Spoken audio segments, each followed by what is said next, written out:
শরীয়তে তাবিজ ব্যবহার করার হুকুম কি? তাবিজ তাবিজ কোন এক বক্তা নাকি বলছে তাবিজ ব্যবহার করা শিরক। তা আপনারা পরবর্তীতে সেই বক্তাকে পেলে জিজ্ঞেস করবেন, ভাই তাবিজ অর্থ কি? দেখেন সে আগে অর্থ বলতে পারে কিনা। আওয়াজা ইউআউযু তাবিজ বাবে তাফইল থেকে এর অর্থ পানাহা চাওয়া। কি চাওয়া? সুরক্ষা চাওয়া। কার কাছে? এটাকে বলে কি? তাবিজ।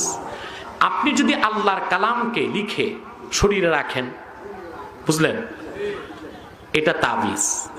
আল্লাহর কাছে পানাহ চাইলেন আল্লাহর কালাম দিয়ে, আল্লাহর কাছে পানাহ চাইলেন আল্লাহ, এটা জায়েজ। এটাকে বলে রুকিয়া শারঈয়া। শুধু জায়েজ না, এটা সুন্নতে সাহাবা। অনেক সাহাবী তাবিজ লিখছেন। মৌলবীর তো জানা নাই, কিতাবপত্র তো পড়ে নাই, এখন তো বক্তা হইতে এলেম লাগে না, সুর থাকলেই বক্তা। ঠিক কিনা? সুর থাকলেই কিতাবপত্র তো পড়ে না। মিয়া সাহেব ওয়াজ করা এত সহজ? আমি অদম এখনো তাফসির করতে যে 6টা 7টা কখনো 12 থেকে 14টা তাফসির দেখি, যেন আমার দ্বারা কোনো ভুল ওয়াজ না হয়, মানুষ যেন পথভ্রষ্ট না হয়। এখন বাংলাদেশ অধিকাংশ বক্তা বড় আলেম নাই তা না, অনেক বড় বড় আলেম আছে, কিন্তু মাঠে নাই। কোথায় নাই? কেউ মাদ্রাসায় আছে, কেউ খানকায় আছে। মাঠে যারা আছে আলেম আছে সংখ্যায় কম, অধিকাংশই বেআলেম। সুর আছে, এলেম নাই। এজন্য বক্তা যে কি বলতেছে তা নিজেও বুঝে না, মধুর সাথে বিষ মিশায়া সব শেষ করে দিচ্ছে। আল্লাহ রসুল যেটাকে শিরক করেছেন সেটা তাবিজ না, ওটার নাম তামিমা। ওটার নাম কি?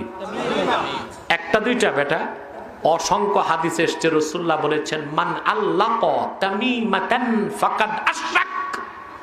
যে তামিমা লটকাইলো সে শিরক করলো। মৌলবী তো বুঝেই নাই তামিমা কি আর তাবিজ কি। তামিমার 14টা অর্থ। কয়টা? লেসানুল আরব, আরবি সবচেয়ে বড় অভিধান লেসানুল আরবে 14টা অর্থ আসছে।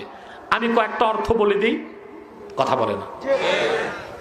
সুতা, ফিতা, নড়ি, কড়ি, জড়ি, বুটা, মৃত পশুর চামড়া, শিং, পায়ের খুর, তীরের ফলা, সকল জড় পদার্থ বরকতের জন্য, আরোগ্যের জন্য শরীরে লাগানো তামিমা এবং শিরক। রাসূলুল্লাহ সেটাকে নিষেধ করেছেন। কিন্তু কোরআন হাদিস থেকে যা লেখা হয় তাবিজ, সেটা জায়েজ আছে। বরং অনেক সাহাবীর মতে